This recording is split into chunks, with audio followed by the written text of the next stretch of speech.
Gade, Relais Limena, mandel nan 2 millions diaspora qui entre en Haïti yo. Est-ce que le pape choisi yon nan yo comme ménage préféré le tande?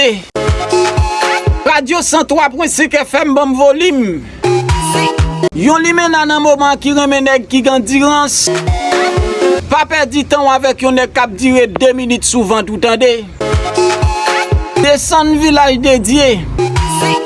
Wap jwenn nèg k'ap bo 2 woltan. Wap jwenn nèg k'ap bo 4 woltan. Wap jwenn nèg k'ap bo 5 woltan. Yon seul bagay m'abdou Limena. Changer match avec carte électorale ou pour identifier ou. Radio 103.5 FM gen moun k'ap tande oui la. Gade zanmim. De pour être même côté avec une femme qui pas gen mari. Li gen petite. Et ou k'ap servi comme gérant oui. Pour ti moun yo lèl pral pour un vieux écrasé. Chaque lèl pral pour un vieux écrasé. Ou attendez le d'ouvra. Ouais, j'ai pour un oui m'a vini.